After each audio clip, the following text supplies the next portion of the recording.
1 Korintus 10. Israel sebagai suatu peringatan.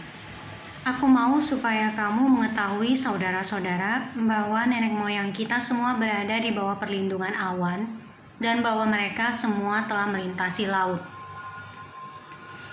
Untuk menjadi pengikut Musa, mereka semua telah dibaptis dalam awan dan dalam laut. Mereka semua makan makanan rohani yang sama, dan mereka semua minum minuman rohani yang sama, sebab mereka minum dari batu karang rohani yang mengikuti mereka, dan batu karang itu ialah Kristus.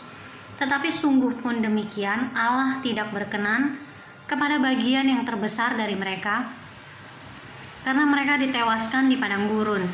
Semuanya ini telah terjadi sebagai contoh bagi kita untuk memperingatkan kita, supaya jangan kita menginginkan hal-hal yang jahat seperti yang telah mereka perbuat. Dan supaya jangan kita menjadi penyembah-penyembah berhala sama seperti beberapa orang dari mereka. Seperti ada tertulis, maka duduklah bangsa itu untuk makan dan minum. Kemudian bangunlah mereka dan bersukaria. Janganlah kita melakukan percabulan seperti yang dilakukan oleh beberapa orang dari mereka, sehingga pada suatu hari telah tewas 23.000 orang. Dan janganlah kita mencobai Tuhan seperti yang dilakukan oleh beberapa orang dari mereka, sehingga mereka mati dipagut ular. Dan janganlah bersungut-sungut seperti yang dilakukan oleh beberapa orang dari mereka, sehingga mereka dibinasakan oleh malaikat maut. Semuanya ini telah menimpa mereka sebagai contoh dan dituliskan untuk menjadi peringatan bagi kita yang hidup pada waktu di mana zaman akhir telah tiba. Sebab itu siapa yang menyangka bahwa ia teguh berdiri, hati-hatilah supaya ia jangan jatuh. Pencobaan-pencobaan yang kamu alami ialah pencobaan-pencobaan biasa yang tidak melebihi kekuatan manusia. Sebab Allah setia dan karena itu ia tidak akan membiarkan kamu dicobai melampaui kekuatanmu. Pada waktu kamu dicobai, ia akan memberikan kepadamu jalan keluar sehingga kamu dapat menanggungnya. Karena itu, saudara-saudaraku yang kekasih, jauhilah penyembahan berhala. Aku berbicara kepadamu sebagai orang-orang yang bijaksana. Pertimbangkanlah sendiri apa yang aku katakan.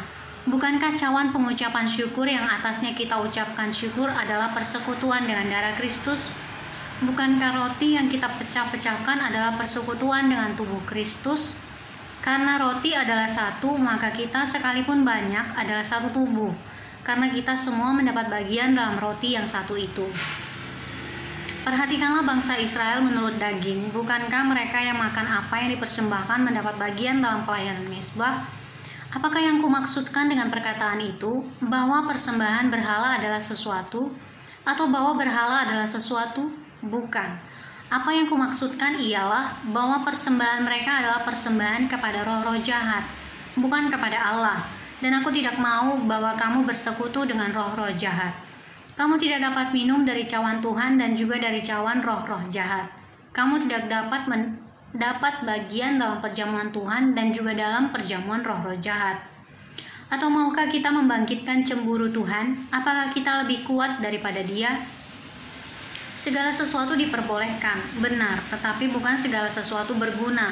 Segala sesuatu diperbolehkan, benar, tetapi bukan segala sesuatu membangun. Jangan seorang pun yang mencari keuntungannya sendiri, tetapi hendaklah tiap-tiap orang mencari keuntungan orang lain.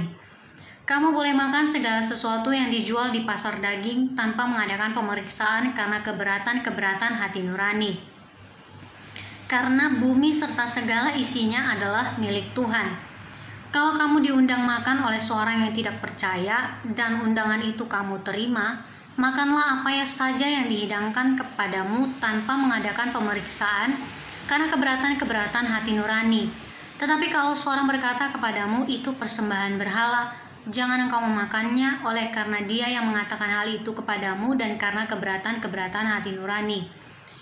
Yang aku maksudkan dengan keberatan-keberatan bukanlah keberatan-keberatan hati nuranimu sendiri, tetapi keberatan-keberatan hati nurani orang lain itu. Mungkin ada orang yang berkata, mengapa kebebasanku harus ditentukan oleh keberatan-keberatan hati nurani orang lain? Kalau aku mengucap syukur atas apa yang aku turut memakannya, mengapa orang berkata jahat tentang aku karena makanan yang atasnya aku mengucap syukur? Aku menjawab, jika engkau makan atau jika engkau minum atau jika engkau melakukan sesuatu yang lain, lakukanlah semuanya itu untuk kemuliaan Allah. Janganlah kamu menimbulkan syak dalam hati orang, baik orang Yahudi atau orang Yunani maupun jemaat Allah. Sama seperti aku juga berusaha menyenangkan hati semua orang dalam segala hal, bukan untuk kepentingan diriku, tetapi untuk kepentingan orang banyak, supaya mereka beroleh selamat.